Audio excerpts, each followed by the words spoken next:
Hello, this is an installation manual for Toyota 86 and Scion FRS meter cluster replacement panel from Cyberstork by Dragon X. Okay, first of all we need to remove the passenger dashboard panel.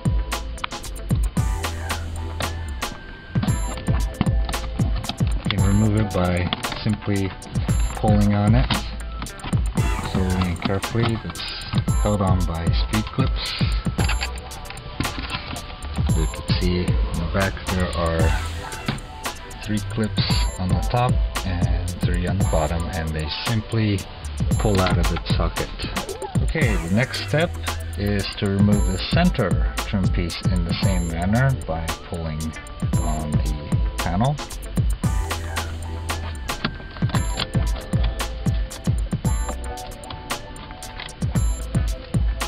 And it's held on by 4 clips. Okay, we move on to removing 2 screws on the instrument cluster hood. One is located next to the radio, as you can see. The short stubby screwdriver is used to get underneath the cluster hood to reach and properly position to unscrew that screw that is upside down.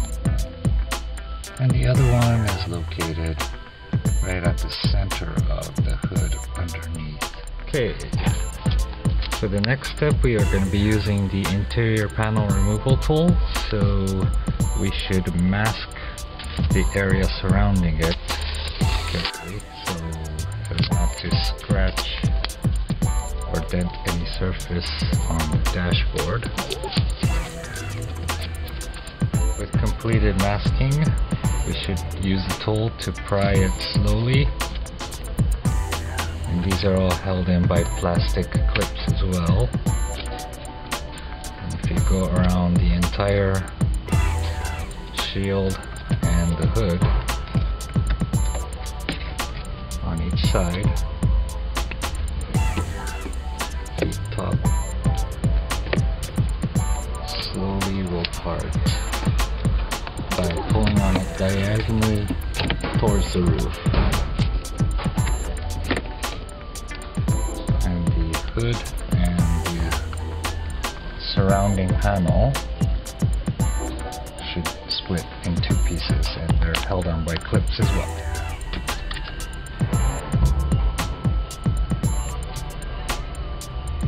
Okay, so this is where we need to get to, is the surrounding shield will not come off because it is attached to the steering mechanism or steering cover, and there's also sets of switches on the side, but we only need to tilt it to get access to the gauge cluster, so this is as far as you need to remove it.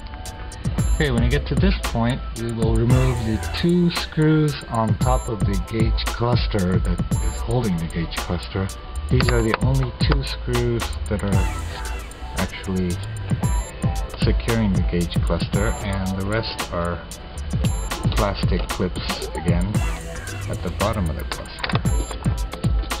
You simply need to pull on the cluster again towards the roof line in the angle is same angle as a windshield, and behind it is a socket